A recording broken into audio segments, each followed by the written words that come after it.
Hi everyone, Catherine here from Inky Finger Cat, back with another Make It Masculine card. Well, actually I make two. This series I started back in January with the aim of making at least one masculine card or card suitable sent to a male a month, because I don't really enjoy making masculine cards. I like flowers, it's that simple.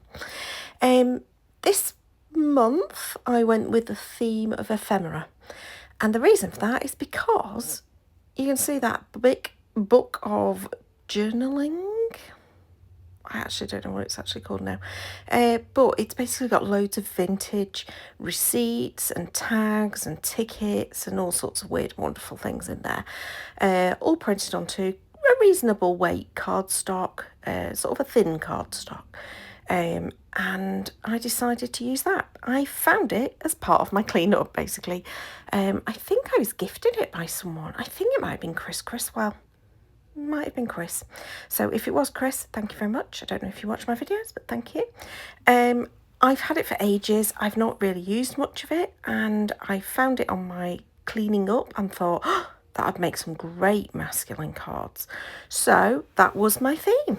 And so you could use all sorts of different things. I'm thinking, you know, Tim Holt's ephemera that he has in his sort of like ideology stuff.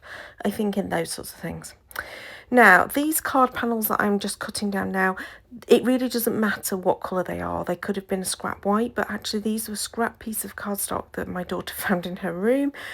So they've been sort of ferreted away for a while. Don't even know where she got them from. Well, I know she got them out of my craft room, but I don't really know when or what cardstock they are, etc. It's quite a thin cardstock, but it works perfectly as a layer to layer other things onto.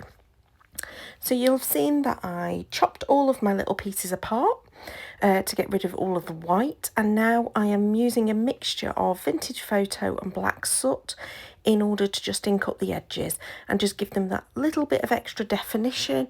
They already look pretty vintagey because they are vintage, but you know, it just gives that little bit of extra definition to the edges because my intention is to create like a patchwork effect and to layer them up. So I really want them to stand out as individual pieces in the background. I hope that makes sense in what I'm saying. So after inking everything up and getting rid of all my rubbish of scraps, I then took my panels and I used my ATG to just completely cover the front with adhesive. I mean, not completely cover, it is in stripes, but you know what I mean. And then I went about just layering them on, turning the brown so they weren't all going in the same direction, and then I cut the excess off the edges. There was just one little panel that just hadn't quite been covered there on the right hand side, so I just worked out how big it needed to be and then just used a bit of glue to just glue that bit down on the end, and that was panel number one. I did leave that hanging off for a little while until it had dried. Panel number two, I did the same thing basically. I just went a little bit wonky and sort of did some stepping of them so that they were in slightly different positions. And again, I ended up with that piece in the middle there that didn't quite work. But this time I just decided to do them as overlapping pieces rather than to cut it to size because I didn't think it would look right if it was cut down. Again, trimming off the edge, all the excess. I did end up using some of that excess on the inside of the cards. You'll see that much later on. Now, the bits that I've still got left over, I'm just going to layer on top. On both of them, I do one piece that is flat, and then the next piece layered up over the top. And then I work out I need some more bits. So I cut these tags out. And these I am going to use as elements, one of which will be flat and one of which will be layered up. And it just adds in a little bit of extra colour because obviously they're quite brown, but there is sort of like some shades of peachy reds in there, as well as the bit of blue. And then I just add this other one as well. So again, cutting these out, I am going to ink them all up and then start to stick them down. But one of them is definitely meant to be a tag. It's got like a hole in it. So I do use my crocodile in order to cut the hole out.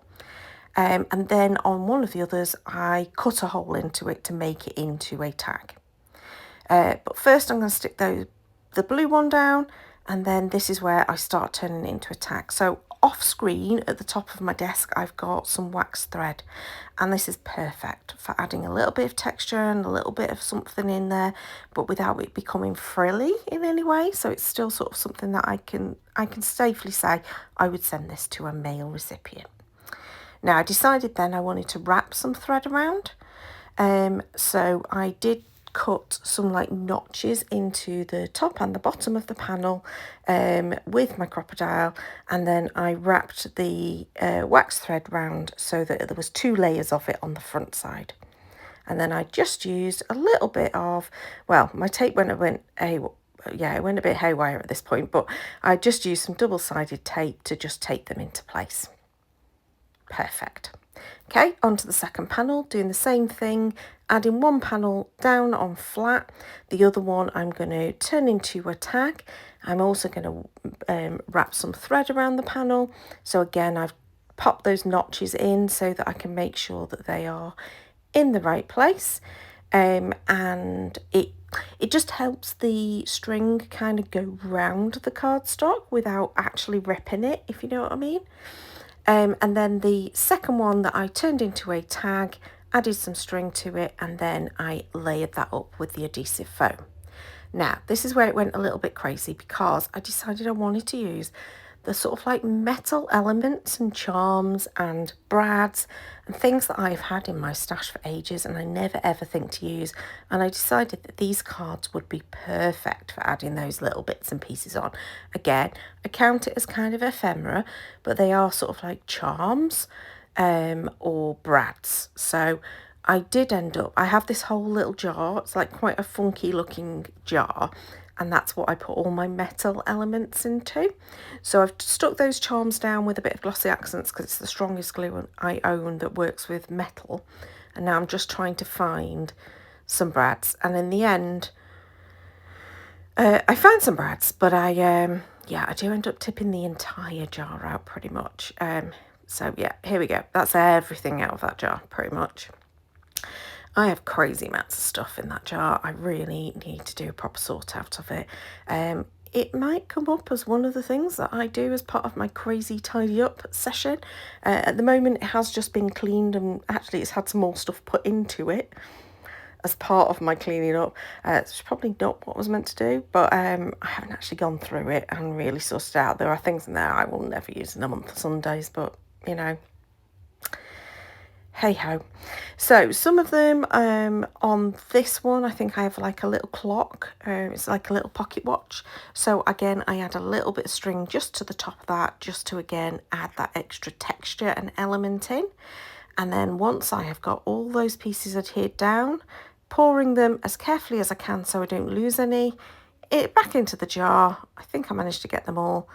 And then we are done with the metal bits. So now it's time to make some sentiments. And I wasn't entirely sure, but I thought, you know what would look good is the paper artsy ones that are like a type, like an old typewriter font. And so I went with that. I stamped it twice. I realised the second time I'd not stamped it very well, but then I thought, how about if I add a little bit of that stamping into the actual card front as well? And so I started doing 2nd and 3rd generation stamping. I also took in these stamp sets, these are like really old ones that I've had for ages, but they've also got 2 that are like texture. So the ones with some like circles, some O's, and then one that looks like it's zigzag sewing. So I just took those again. Now the sewing one I did with the brown with the distress ink, and the O's I did again 2nd and 3rd generation stamping with the black. So I've used this kind of peachy colour because it really works with the other colours that are on those kind of patchwork backgrounds, and that's what I stamped the sentiment onto. But I decided I'm going to edge the sentiment just with some archival ink, and I chose archival rather than using my blending tools because I literally just wanted the edge doing. I didn't want it to blend onto the front of it, and archival's great because it's permanent. It pretty much stays where it is. It dries so quickly, so it's a perfect ink for doing that with.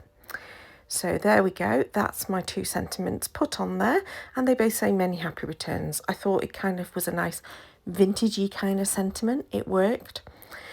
Now, for the card bases, I used, this is actually an old sketchbook kind of journal type thing that I took the pages out of because I wasn't using, and perfect for making some card blanks because it's a really nice thick cardstock.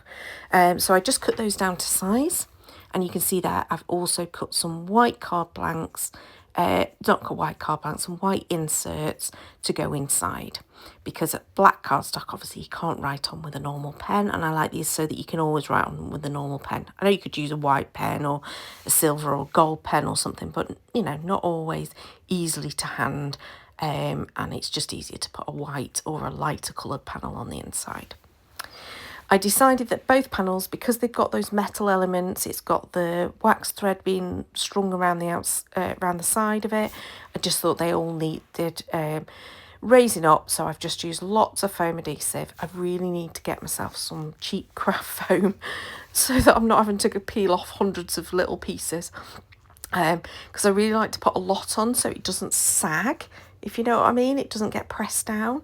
So yeah, I really need to get some craft foam. I've run out of my children's craft foam that I normally use.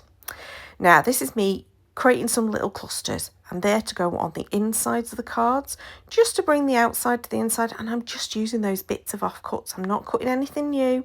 I'm just literally using those little bits of offcuts.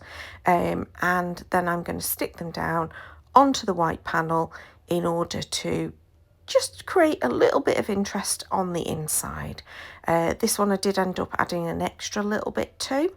And again, I just trimmed the edge just to make sure that they weren't going over the side, over the edge of it. And I think that that just works perfectly at finishing the inside of the card too. And you can see here, I just added that extra little strip. I just felt it wasn't quite, it was a little bit of a wonky cut on it. And then a little tidy up, and jobs are good in. So there's my 2 cards for this month. So I've only got, this is October, so we've only got November and December left to do, and I've met my challenge of making at least one masculine or card suitable for a male card each month, and I'm really proud that I've got this far.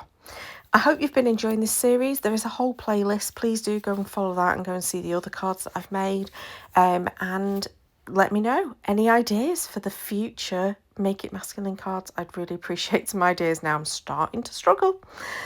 Please subscribe to see future videos, and thank you so much for watching. Until next time, bye bye.